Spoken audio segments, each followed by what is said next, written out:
Yeah, y'all, I'm trying to figure out why I'm in the middle of Miami. Literally at what time? Wait, it's 12:44. At 12:44, we go to a club called Mona. Do you know this club told me I'm too dark and too thick? Didn't let her in because she's too thick. Dark? Dark? Have audacity. What's really going on, Miami? All too dark to get in the club?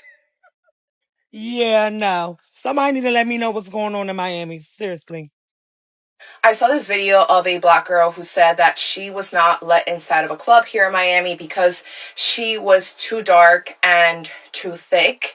I just want to say Miami has always been this way. I don't necessarily believe the part where the bouncer would say out loud that she was too dark to come in, because I party with black people my entire life in Miami. If you are a dark woman and you look good and you're skinny or in shape, you will have no problems getting inside of the club. The problem here is the dress code, and the problem here is the fact that they do not like bigger women in the clubs. When I was in my 20s, when I was in our party era and I was in a sorority in college, I remember my sorority sisters and I, it was like 10 or 11 of us, went to what used to be Amnesia, then became Club Story, doesn't exist anymore. And we had one obese sorority sister. She was absolutely beautiful, but she was just a big girl. And we thought we could hide her in the back and everybody else could be in the front and we'd be okay because there was just one bigger girl. The bouncer literally was like, no way. Singled her out. Was she black? No, she didn't even look Latina. She was a white Cuban, blue eyes, fair skin, blonde hair. Okay, so it has nothing to do with race. It has everything to do with the fact that they don't like big people at the clubs because men don't want to see that, don't want to spend money on that. That's just the reality. It's Miami. You're not going to change it. If you're a black person and you're considering visiting or living in Miami and you don't really understand how this city works, let me break it down for you. I've lived in Miami pretty much my entire life. This is just the lay of the land. Number one, if you're going out, you're going to find black people in pockets, in certain clubs, certain restaurants, certain spaces. And depending on the community you're in, you'll find them there. For example, if you go to a Victory Lounge, you're looking for, black people. You want to eat. You want to have a lounge experience. If you go to Jamaican parties, you're going to find Jamaican people. It's not a city where black people are everywhere. If you're trying to go out and you're trying to find other people, you're going to have to look up Miami black blank if that's the type of music you're going to go to, or the type of vibe or experience you're trying to have. Miami is predominantly Hispanic and they run things. That's just the lay of the land, just what it is. Most of the time, if you just go out to a club on a random day, you're going to find Hispanic people. You're going to listen to Hispanic music. You're going to be in areas, especially affluent areas. It's going to be predominantly Hispanic. Now, there are a lot of tourists that come in and out of the city, but regardless, that's just what it is. With that being said, you can find all different types of food. You may have to drive a little bit, depending on, if you're looking for Haitian food or Jamaican food or Nigerian food. You can find it, but you're going to have to look for it. It's not in every corner. Now, if you want Cuban food or Hispanic food or pollo tropical or something, that's everywhere. You can find that everywhere. I always say Miami is not a melting pot. It's a tossed salad. So there's a lot of different cultures here. They're not mixing, but you can find everywhere. Now, is Miami racist? It can be. Depending on where you are, what you're doing. I've had instances where I'll go eat with a group of my friends and the waiter or waitress is treating us strange at an establishment I've been to prior. So a lot of times it depends on who you're dealing with, but racism is everywhere. And just because it's not predominantly white people here does not mean that other groups of people do not have discriminatory ideologies towards us. I've been in instances where, I'm with a promoter and we're going to a club and all of a sudden they're turning us away because there's too many black people in our crew. Like, there are these instances. They're not common, but they do exist, which is why a lot of Black people, when they go out, they just go out to areas where they know people are going to be like them. They don't want to deal with it. They don't have to deal with it. It's just what it is.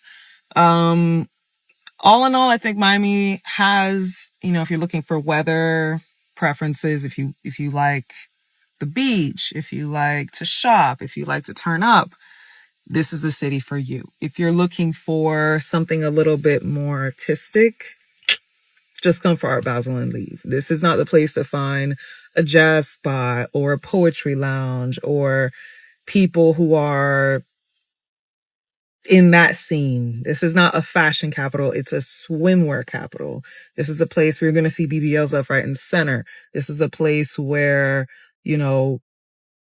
people are beautiful, but they may be entitled, but they may lack substance. They may be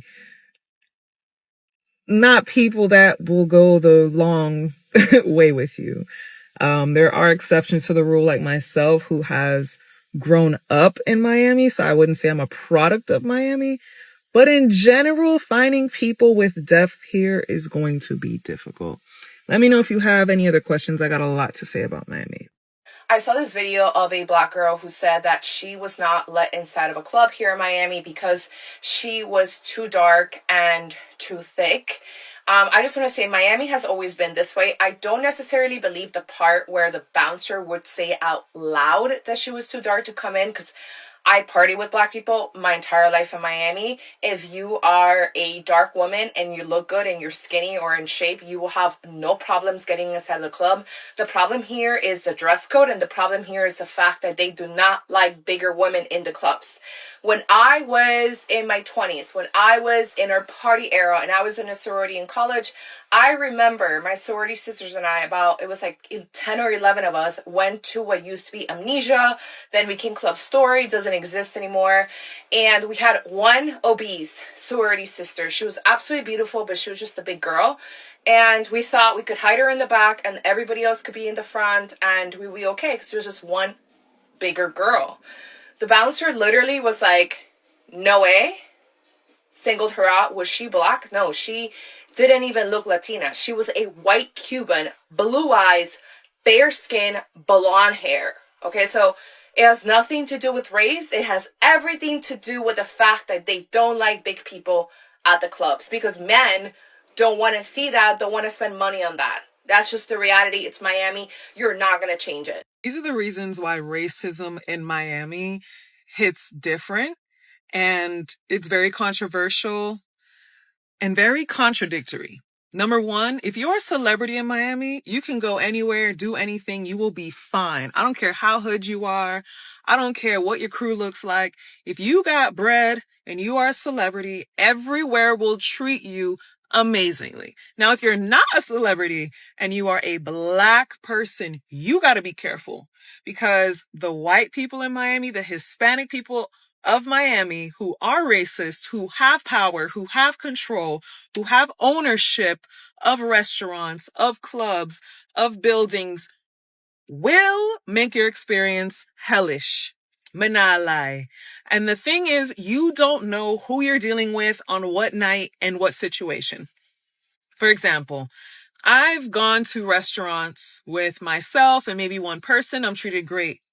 I go back to that same restaurant with a group of friends for a birthday because I'm like, oh girl, this restaurant's so good. This has happened. I bring a group of my friends and then the waiter's treating us funny when the bill comes because he's like, oh, who's going to pay or who's not going to pay. And they're recounting the bill and acting strange. Even though we all had our money together and there wasn't a problem. It's like they were looking for a problem or expecting a problem because it was a group of Black women. So sometimes the issue also comes in numbers, especially when you are a Black woman over a Black man. Miami caters to Black men way more than they cater to Black women. They will allow the Black men to come in because a lot of Black men in Miami love Spanish women, love white women, love European and Asian, all these different types of women. So they're bringing in money to be in these establishments, and people and places are fine with that. But Black women, unless we are a certain body type, very skinny. Certain complexion, very light, very Eurocentric looking. There's going to be a problem in certain spaces, especially places that do not cater to Black people. And this is not broadcasted enough because you see people in Miami turning up on a yacht. You see them in a club. You see them doing all these great things. And yes, you can do that. But you probably gonna run into some shit, especially if you are in luxurious, non-Black spaces. Somebody most likely is gonna have a problem with you, especially if you're Black and especially if you are a woman. Black people, Miami is not really for you. So let me tell you something. If you are a Black person and you are thinking about moving to Miami or living in Miami or spending any amount of real time here, you need to have a very strong sense of yourself. You need to know exactly who you are. You need to know exactly what the coins are. You need to be prepared to be faced with some of the most outrageous casual racism that you will ever see. It is not the same as it is in DC, LA, New York, etc., where you're dealing with a population that's used to seeing a lot of Black people, from upscale Black people to ratchets to middle class. They're used to seeing it all. So in Miami, if you're going to, like, let's say a hotspot, if you're going to like a Milo or a Poppy Steak or whatever, you will get clocks from head to toe. They're looking at your watch. They're looking at your shoes. They're looking at your belt because they cannot comprehend how you would be here. There's no comprehension in Miami in terms of the local scene of Black people with real coins, with real money, because they don't see it here. So if you're a Black person and you come here and you don't know exactly who you are, then you're going to start seeing things every single day that are going to cause you to start questioning yourself, questioning who you are in the world, questioning your level of attractiveness, all of that stuff. Now, that being said, I think that Miami can be a wonderful place for a lot of people, no matter what your color is. But I really do think that it is a place that is very specific, that is very much not into Black people. They will let you know in ways large and small when you are here. So if you're a Black person and you're thinking about coming to Miami, just be very clear about the things that you're going to see and the things that you're going to experience. And you cannot let that bother you. You have to be able to shrug it off because you will see things that you do not see in these other cities. Being Black is crazy. Being Black in Miami is crazy. Being a Black woman in Miami is crazy. So I just left Pilates, like I do on my Saturdays off, my yoga mat in the back. And it's just crazy how when you're the only Black woman in the room, you get treated like you're the only Black woman in the room. You know what I mean? It's like we're in the 1920s and you're seeing, not even BC times, and they're seeing a dinosaur. Like, how dare she be in our yoga class? And I'm not speaking about the instructors. The instructors, they're great. They treat everyone equal. It's the guests. It's the yogis. How can she afford to be here every Saturday? There's no way. Like, I make more money than probably half the room, so. This guy says the whole state of Florida is racist. The whole state. Really? Yeah, the whole state. Stop. Don't come to Florida then. Don't come to Florida. Don't come to Florida. Wait, guys, who gives you your most business? White people. Whites? Whites? You have to say it like that. You have to be from Michigan. The whites. The whites.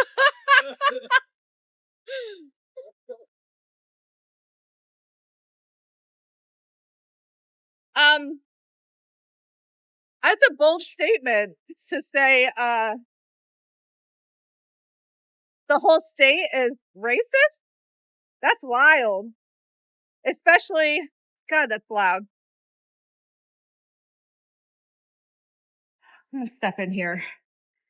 That's a bold statement to say the whole state is racist, considering we have a whole business and the majority of our business is comes in under white people. And those were two Black men out there. And both of them do mobile detailing. And both of them say, you heard it. Just go watch the video. Yeah, y'all, I'm trying to figure out why I'm in the middle of Miami. Literally at what time? What? It's 12:44. It's 12:44. We go to a club called Mona. Do you know this club told me I'm too dark and too thick? Didn't let her in because she's too thick. Dark? Dark? Have audacity. What's really going on, Miami? All too dark to get in the club? Yeah, no. Somebody need to let me know what's going on in Miami. Seriously. Let me rewind this. I just want to see this one more time because I want to see her homegirls too. Because she showed herself, and that kind of, said a lot to me in particular. But I just want to see it again. Yeah, y'all. I'm trying to figure out why I'm in the middle of Miami. Literally at what time? Wait. It's 12:44. It's 12:44. We go to a club called Mona. Do you know this club told me I'm too dark and too thick?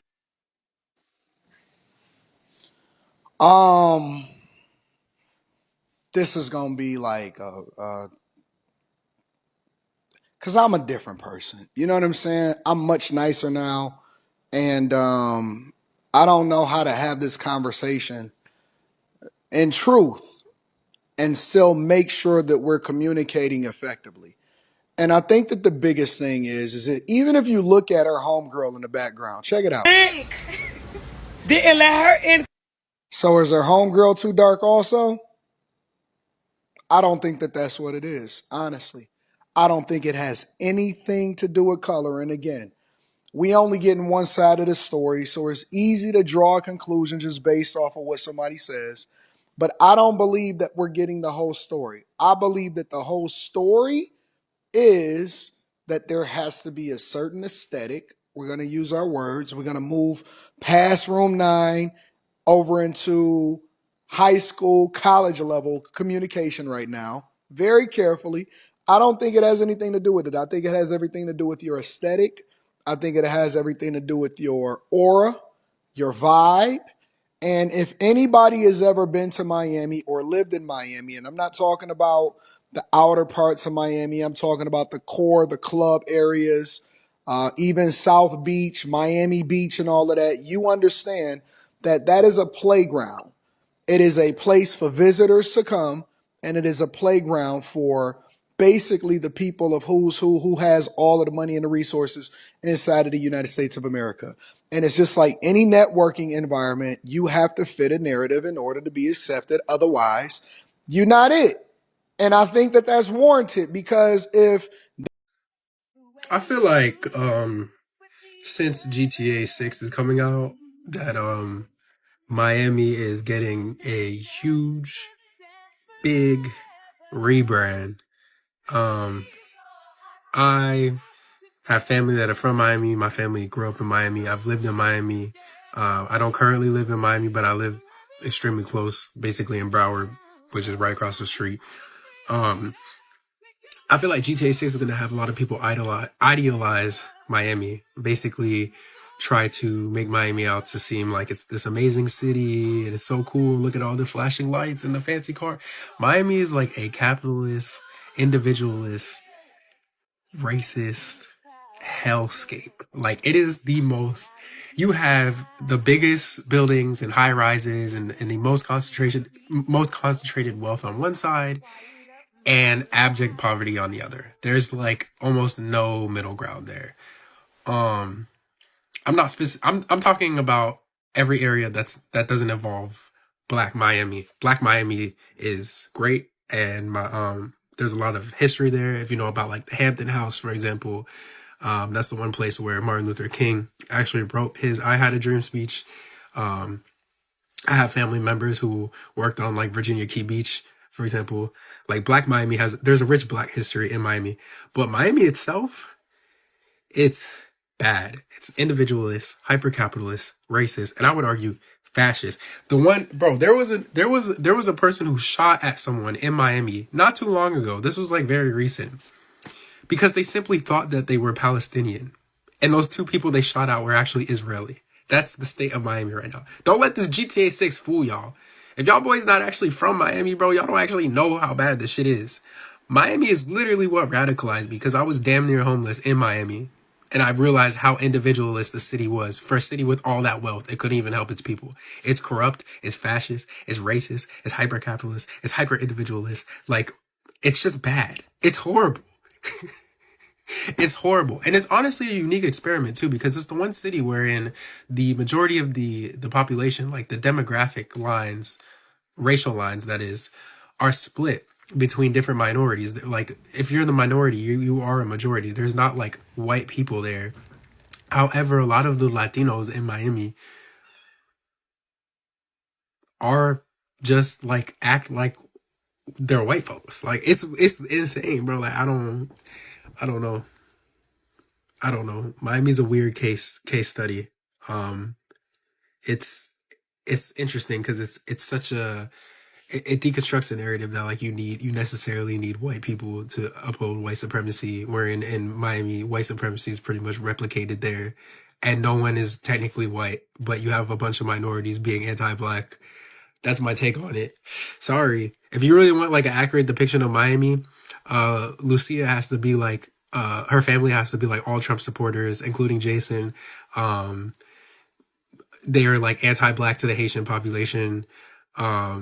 And they're like hyper individualist capitalists, who just worry about getting money at the expense of the social welfare of the general population there. That would be like accurate GTA 6. Like, if that's what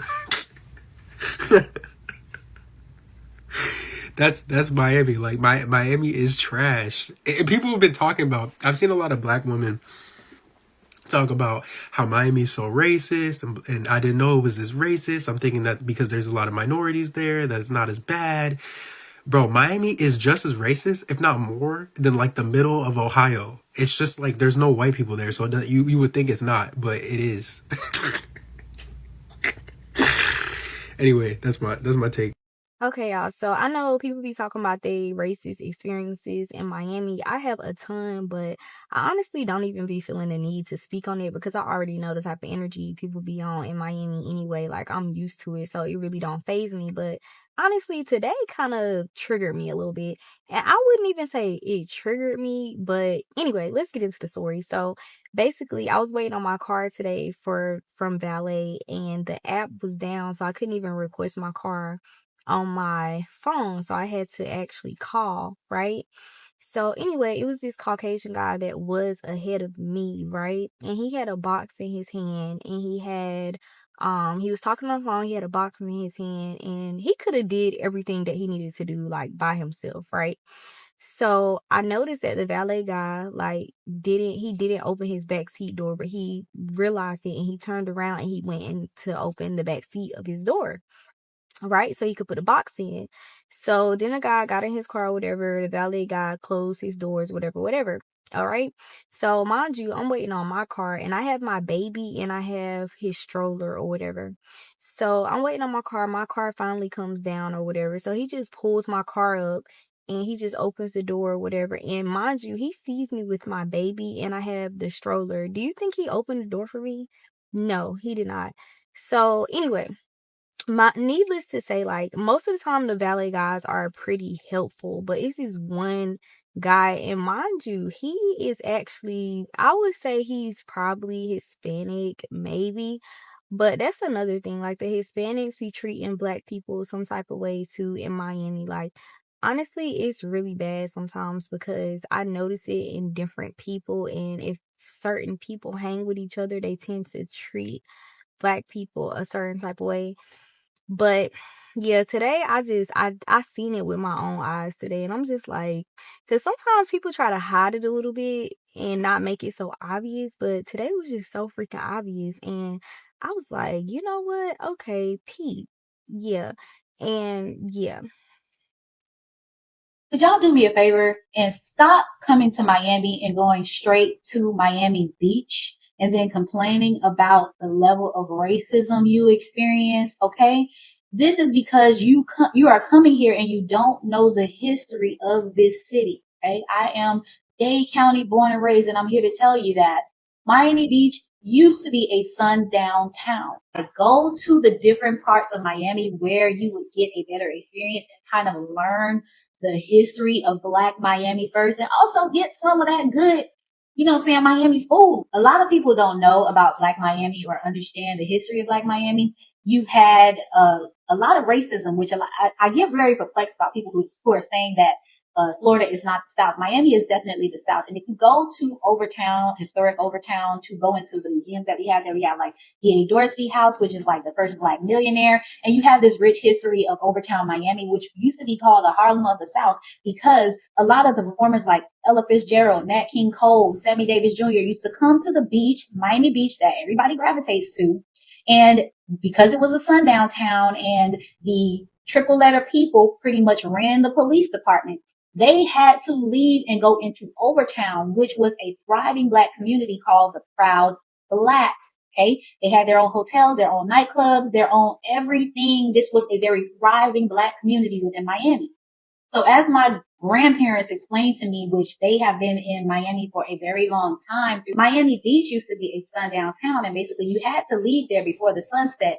Even if you were Ella Fitzgerald, you had to get out. And a lot of those artists would come over and stay at the hotels within Overtown, which they called the Harlem of the South. There were popping, nightclubs and stuff over there, and they used to party the night away, according to my grandfather, basically. And this was a very rich community that had doctors, lawyers. They had their own everything. And eventually, because of the racism of the police department within Miami-Dade County, which if you go to the Black police precinct within Overtown, they showcase the history of the police department and why Overtown needed to create their own police precinct because of the level of violence they were experiencing as Black people within Miami. Okay. So not only did we have to create our own police precinct, okay, so that we could stop some of the unaliving that was going on. I mean, if you go to the Black Police Precinct Museum in Overtown, Miami, you'll actually see the brigade of police officers riding with the hoods on. Okay.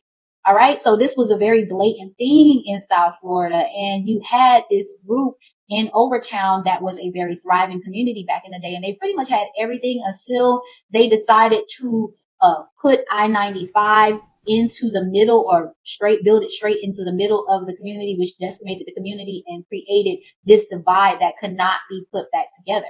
The best thing you can do when you're visiting Miami is to go and learn of this history. Go to Overtown. There's museums there. There's cultural arts centers. There's everything that you can do to learn about the history of Black Miami versus going to the beach. And I think instead of coming to Miami to go straight to the beach, you should try to go to Virginia Key, which is the Black beach, which was a segregated beach, actually, that was designated just for Black people. People saying that, oh, I go to the beach and I experience racism. All the natives can tell you that. That's just the nature of how things go. Does it stop us from going? No, it doesn't, because we don't care.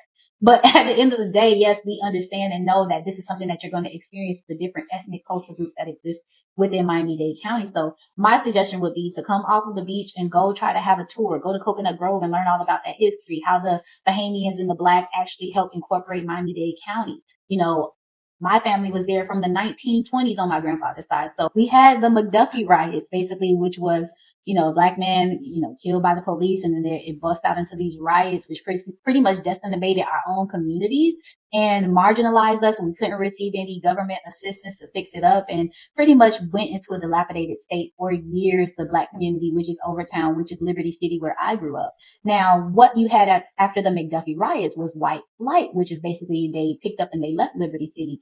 And my grandfather was actually one of the recipients of that white flight, being able to buy his property in Liberty City. And at the time, he only paid $17,000 for that property. But guess what? He could not buy it outright. He had to have a Jewish lawyer purchase the property and then quick deed it over to him in order for him to even buy it out of the community that he had abandoned because of the McDuffie riots. So history, or take the Coconut Grove tour, which will take you from the Grove and teach you all the history of the Bahamians and the architecture and whatever happened during that time. And then they'll take you into Overtown and into Liberty City and show you some of the historic landmarks so you can learn a little bit more about the Black American culture versus going straight to Miami Beach, which there's a lot of different things that you could do in Miami-Dade County or Miami Gardens. Like we have Jazz in the Gardens every year, which is a huge festival that brings out all these huge names. We also have smaller festivals within Overtown or historic Overtown that they've been doing for some time, and other ones that are developing. So yes, tap in and figure out other things you can do other than going straight to the beach, because you're not going to have a good experience. And furthermore, the food is not even, come on, man, stop going over there. Like if you're from Miami, put a comment down in the comments and tag some of these places because we got a plethora of places that you can go eat and have a really good cultural experience. Okay. And the food is always popping. All right. The food is good where I'm. Okay. We need to make a trip down to Dade County, baby, because we got food. Okay. Stop going to the beach. That food is not even good over there. Okay. I say all of this because to me it's very sad. You know, when I hear these stories, I know the reason why it exists and why you are experiencing the things that you're experiencing. However, it's sad to me because like a lot of our communities are being marginalized and gentrified at this point. We're like at the last bit or portion of our communities being gentrified. My community, Liberty City, where I grew up, being gentrified as we speak. And, you know, my grandfather's house being sold and he was pressured for years to sell this house. And now that they finally have it, child, it's gentrification is coming and is coming to Overtown and they're pretty much reshaping everything. So while you can and while you have an opportunity to learn more about the Black American culture in Miami-Dade County, I highly suggest you look into the Black Hospitality Initiative. Has this book that they put together and it basically showcases like all of the spots that you can frequent, or it's kind of like the green book of Miami. So you can learn where you can go and the things that you can do and find a friend. Okay. Somebody you can trust now. Now, don't just come across that bridge without somebody that you know or doing something safe. Okay, I'm not telling you that it's always safe, okay? Because you still, you know, the YNs is out. You know what I'm saying? Miami-Dade County is about that life, feel me? So be careful. Yeah, I'm always going to tell you to be careful first and foremost. However, come off of that beach. Come off that beach. It used to be a sundown town. Don't go over there. Bahamian culture in Miami-Dade County between the Black American and Bahamian community is very ingrained together. So we share the conch salad, the conch fritters, you know, it's like a melting pot of all the different Caribbean foods between the Hispanic food, the Jamaican, the Haitian is a big thing. Like food is amazing. Chef Creole, like go to the different places culturally so you can experience the different cuisines and get it from the source, because Miami is like literally in the middle of all the islands. So you're getting the best of every cultural experience here. Bahamian culture and Black American culture in Miami-Dade County is so intrinsically intertwined that whenever we have our Martin Luther King Jr. parade on MLK Day, traditionally at the end of the parade, you always have the Junkanoo, which is a Bahamian type band. It's like a cultural tribal type band that comes through and they, you know, they're walking on stilts. They got all the native garb on or whatever. And, you know, we're all jamming together and we share our cultural cuisine. We eat conch salad. We love conch salad. We have so many different variations of conch salad. And so if you're going to visit Miami, come off of the beach. Go do something else. Okay, don't go over there. Don't go over there messing with them folks. Okay, come out of that place. Miami is the South. Okay, it is the South. If you're going to the beach, go to Hollywood or something. Go out there. You know what I'm saying? Go to the regular beach. Stop going to Miami Beach. If you want a reason to fight racist people and you feel like you never run into them, come to Doral in Miami. You're going to find them. Young, old, middle-aged, in between everything. These motherfuckers out here so racist. It's crazy. And to those Black girls that got denied entry to that club on South Beach, I figured now would be a good time to let y'all know the history of Miami. Coming from a Black person whose family is born and raised in Miami. South Beach is a sundown town. Or at least it was. Like a legit sundown town. Now, when you think of sundown towns, you don't think of beaches, right? You think of rural South. You think of horses and cows and a man shooting tobacco out of his mouth telling you to get out of town. But I'm here to tell you that if you ask any Black person who's born and raised in Miami, who got old heads in their family in Miami, they'll let you know that South Beach was a sundown town. And if you were Black and you were on the beach, let's say working, because mostly that's what we would be doing on the beach back then, working or entertaining, you were told, be across that bridge before the sun went down. Now, legend has it that one of my relatives was a very talented bassist. He would play bass for big artists that would come into Miami and play on South Beach and club. Artists like Nat King Cole, Sammy Davis Jr., Josephine Baker, later on Sam Cooke. Those artists were headliners and would have to enter in the back door because they were Black, okay? And when they were done playing, they were told to be across that bridge before the sun went down. And if they were escorted out, okay? They had to go to Overtown to lay their head at Black hotels that would serve them and accommodate them. This is the history they don't want to tell you. They pretend like this never happened. That Black history in Miami has been erased for a reason. That's why I see so many people talk about going to Miami or moving to Miami and not realizing how racist it is. This is still in the soil. You have people who live on South Beach who was there when it was still a legit sundown town. This is during my father, my mother's generation. This is not even my grandma. Okay, but it's not even that far back. It's not that far back. Okay? Don't be shocked. They try to erase this, but I just want y'all to know it was a sundown town. Say it with me. Sundown town. It has evolved into colorism now and racism from other ethnic groups, other white ethnic groups in Miami. But the tradition is still there. It's still there. Thank you for watching Great Minds Blacks.